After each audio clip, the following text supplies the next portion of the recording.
The following program is paid for by the friends and partners of Joyce Meyer Ministries.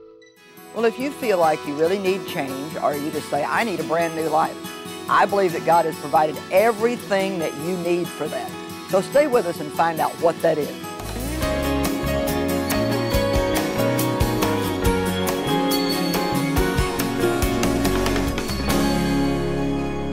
Well, the greatest change of all, 2 Corinthians 5:17. The greatest change. I believe the greatest change is not necessarily some kind of a miraculous healing, although I think that's great. But I can honestly tell you that I think God changing a human being, really changing them, is greater than any kind of a physical healing miracle that we can see. You know, if we saw blind eyes open, we would think, oh, how amazing. But I tell you what God's done in me is even more amazing. To see what I used to be like and what I'm like now, to see the change in my life, the change in my mind, the change in my attitude, and to see me go from being a useless, murmuring, grumbling, complaining woman who took a trip to church each Sunday but had no fruit in her life, to somebody who is now actually doing people good every day and having the opportunity to preach the gospel, to me, is one of the greatest miracles. And I know that you're having those same kind of miracles in your life. Maybe not the exact same way, but God changing us to be like Christ, to be molded into His image, is indeed a miracle from God. And we need to be a whole lot more excited about being new creatures in Christ than what we are. Amen. 2 Corinthians 5:17, if any man be in Christ, he is a new creation, a new creature altogether. I like that word altogether. He's a new creature altogether. The old previous moral and spiritual condition has passed away. Behold, the fresh and the new has come. Now there's something that I want you to pay attention to tonight all through this message. Look at that. It says, the old condition has, everybody say has, passed away. And the new has, say has, come. You see, I think a lot of times we spend our time trying to get something we've already got. It's amazing. We're not trying to get God to do anything. He's already done everything that needs to be done, and He's just waiting for us to learn how to believe it and appropriate it and make use of it. So your old condition has passed away. Your new condition has come. You say, yeah, well then why do I still act so bad? Well, maybe you don't understand how to unwrap the gifts that God has given you. Maybe you've never read the instructions. I don't know. Maybe you're trying to work something that you haven't learned how to work yet. Maybe there's principles that you still need to know, but the truth of the matter is you already have everything on the inside of you. If you are genuinely a born-again child of God, you already have everything that you need to live a brand new life and to behave in a brand new way. And until you start believing that, nothing's going to change. You can't spend your life trying to get something you've already got, because if you do, you're going to be frustrated all the time.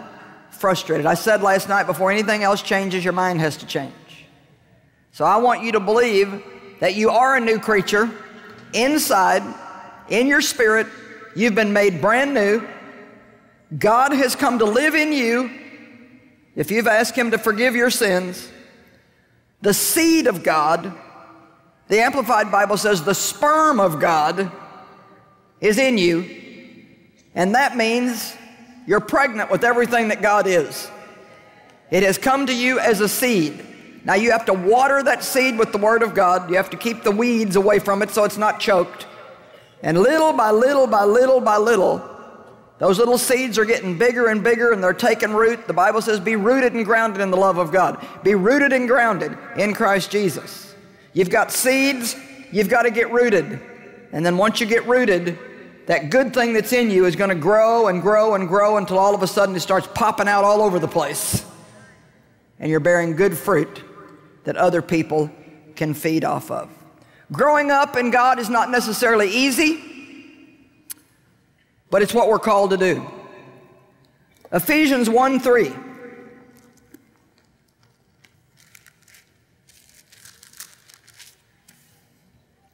May blessing, praise, laudation, and eulogy be to the God and the Father of our Lord Jesus Christ, the Messiah, who maybe someday will bless us. No? Okay, let's try again. May blessing be to the God and the Father of our Lord Jesus Christ, who, if we really try hard,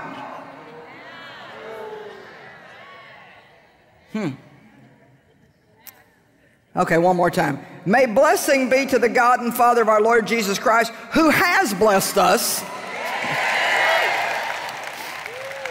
So then you don't need to pray, God, I need a blessing. You need to say, thank you, God, that you have blessed me. I am blessed.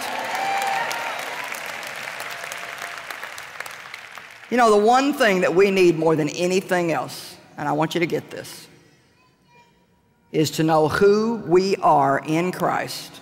Wait, and what we have been given as an inheritance through the death and resurrection of Jesus. We are joint heirs with Christ. Everything He got from the Father, we get in on it. He lives in us, and we are in Him. That's the miracle that happens at the new birth. God comes and cleans up your spirit and makes it holy. And He sends His Holy Spirit to live in there. And legally and positionally, you get put in Christ. Now, even though you're still here with your feet on earth, there's a part of you that is seated in heaven right now in Christ Jesus. You see this terminology all throughout the Bible. In Christ, in Christ, in Christ, in Christ, in Christ. And so there's some different things going on here. You're a tripart being. You are a spirit. You have a soul. You live in a body. Spiritually, you have what you need. And all you need to do is let the spirit part of your person become stronger than the soulish part or the body part. And then pretty soon you will learn how to live inside out. And that's exactly what we need to do. The world has got it backwards, and we've got it right. We need to live inside out. Before Adam sinned, he was totally walking in the Spirit. He saw everything from God's viewpoint. He had such creativity, it was amazing. You think it wouldn't be a big job to name every animal? Come on now. I mean, that would just take me about a lifetime. I'd run out of things to come up with after about an hour. It was amazing the creativity he had, the power that he had. He was living right. His spirit man had the ascendancy. But when he sinned, he died spiritually.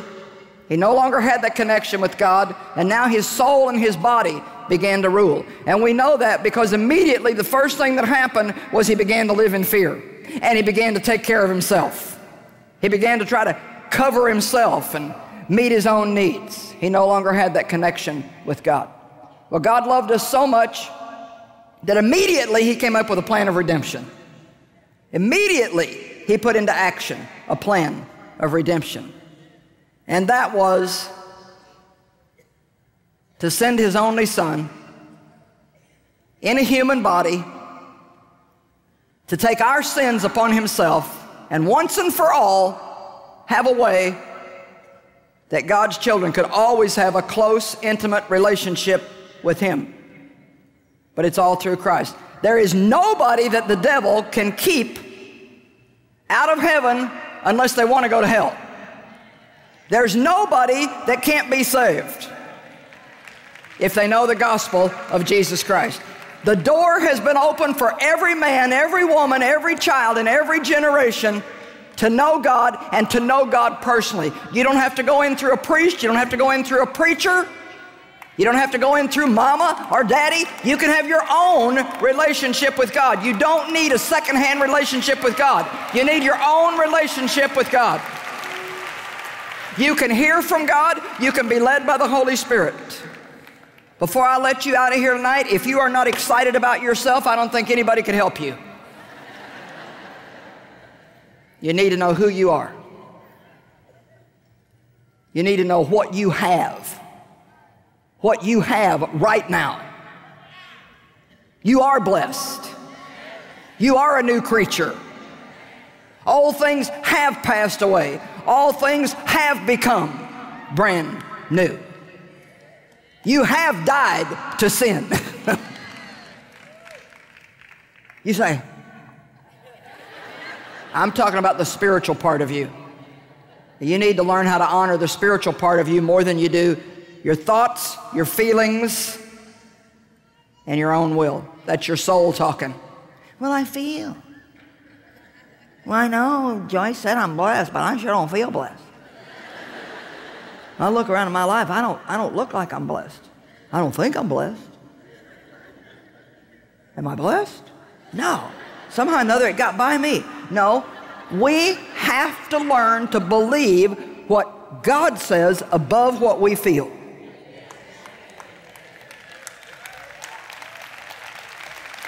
Why don't you just make a decision tonight to let your feelings do what they want to? But you are going to believe God. Stop bowing down to your feelings and letting them rule you. Do you know you can feel mad at somebody and still talk to them and treat them nice? Yeah, you might be thinking right now, I can't do that. Yes, you can. Yes, you can. If you will believe that you have the power on the inside of you to do what God is asking you to do, you can do it. Because your spirit man is stronger than your natural man. We are blessed. Now, I had them go out and get me this gift wrap package to make a point. God gives us the gift of salvation and everything that means. Now, this is a pretty gift, but I'd never get much use out of it if I didn't open it. So a lot of people have things from God that they never really dig into enough to open. But I also want to say that whatever it is in this box comes with an instruction manual. Now, you know what? If I can never get the thing to work right because I will not read the instruction manual, then whose fault is that? And some of you, it's not working right because you won't really study and find out how to get it to work right. Now, I understand about instruction manuals because I don't like them. I like this one, but I got stuff in my car that I have not been able to work since I've had the car. And the instruction book is in the glove box, but do you think that I would take 5 minutes to read it to find out how to work the radio? No, I just keep punching buttons and getting aggravated because it don't work right. Come on, do I have any relatives out here tonight? I'm still working my computer the way that some guy told me to work it almost 20 years ago. And my son will say, "You're what? You're doing what? You're still downloading your books on a floppy disk? You're doing what?" Well, Mom, we need to show, it's like, I don't have any time for that right now. And I know that I could save a lot of time and it would be so much easier, but it's like, I don't want to go through the instruction manual. Does anybody know what I'm talking about here? All right. But we can't act like that when it comes to our spiritual life. This is your instruction manual on how to live a victorious life. Every answer that you need for any problem that you have is in here. If you wake up in the morning and you feel discouraged, start reading Psalms. If you're feeling like you might have a dumb day, read Proverbs. Like you've got a big decision to make and you're not really sure what to do. You mad at somebody? Get in there and read what the Bible says about forgiveness and love and mercy and grace and not being judgmental and critical. Won't be long and you'll be changing your mind. Let's look at Ephesians 1 a little bit more.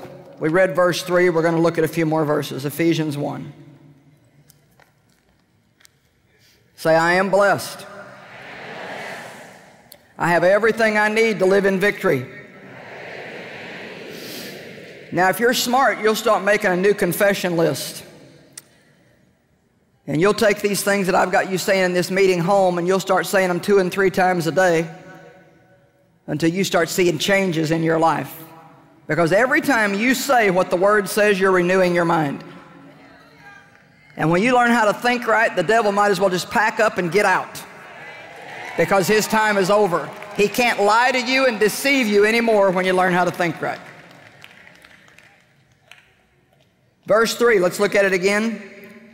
May blessing be to the God and Father of our Lord Jesus Christ, the Messiah, who has blessed us in Christ with every spiritual given by the Holy Spirit blessing in the heavenly realm. Every blessing in the heavenly realm has been given unto us. Woo! In Christ.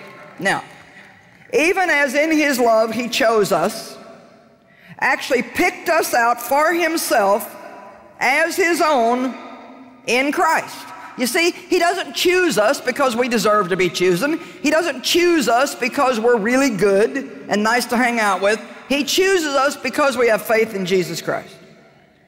And He did it before the foundation of the world, because He already knew before the foundation of the world who would do the right thing and who would do the wrong thing. And He said, all those who believe in my Son, I love them. I call them into relationship with me.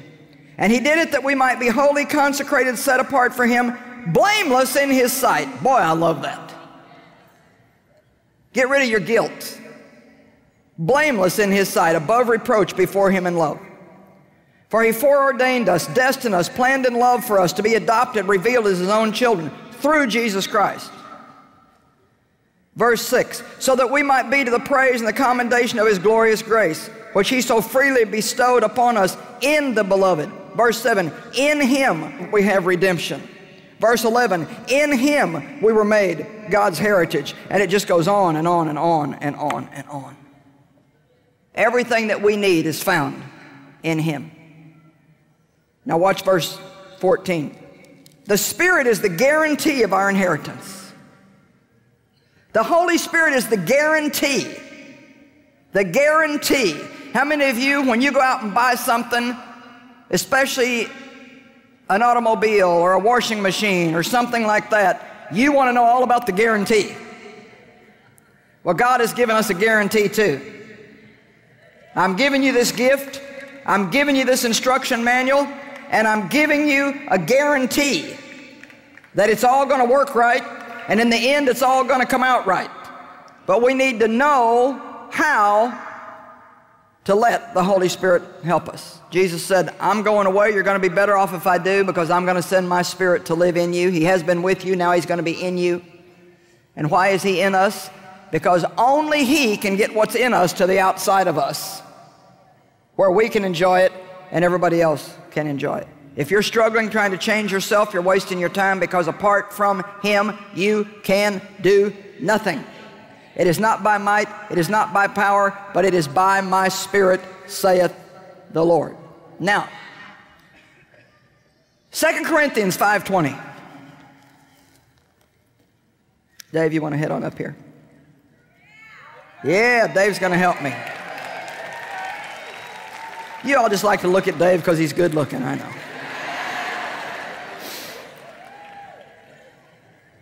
Now, if you never understand 2 Corinthians 5:21, I'm going to read 20 first. If you never understand, don't come out until I call you, baby.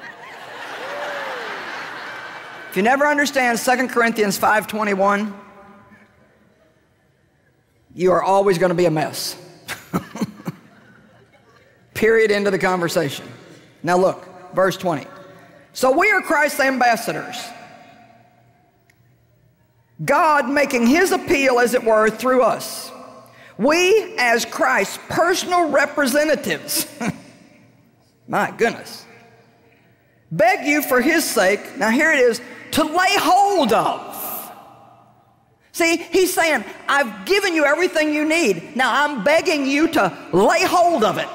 Find out about it. Find out how to work it. Find out about the guarantee. Don't miss out on anything that I've given you. Some sweet lady,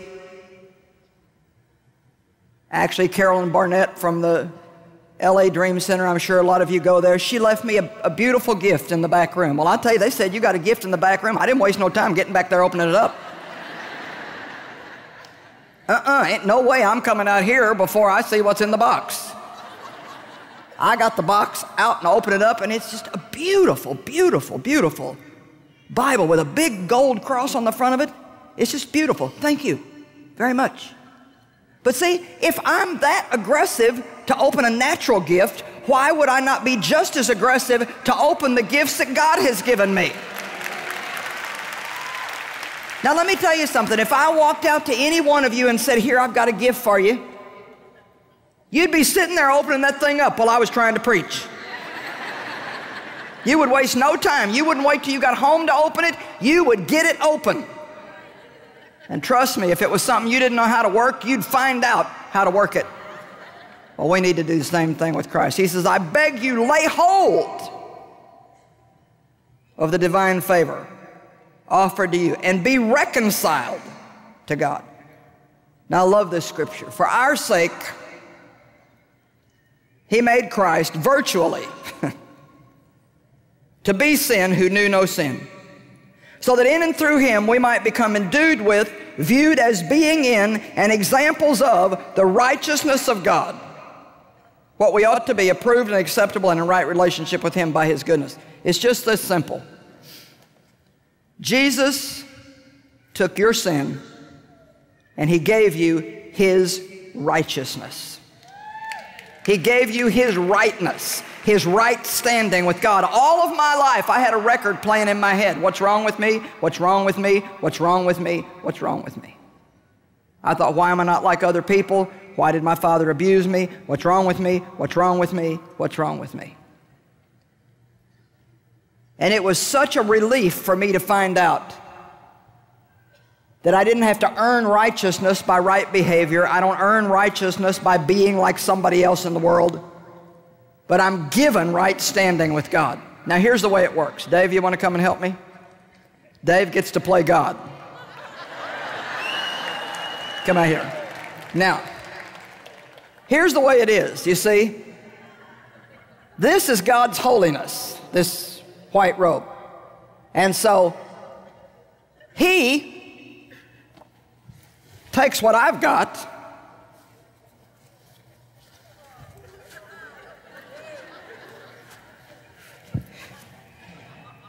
which is my sin.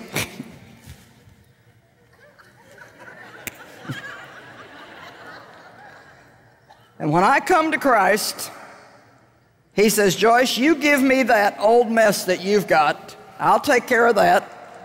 And I'm going to give you my righteousness. Now, He just gives it to me. Here, oh, wait. Dave, get over here.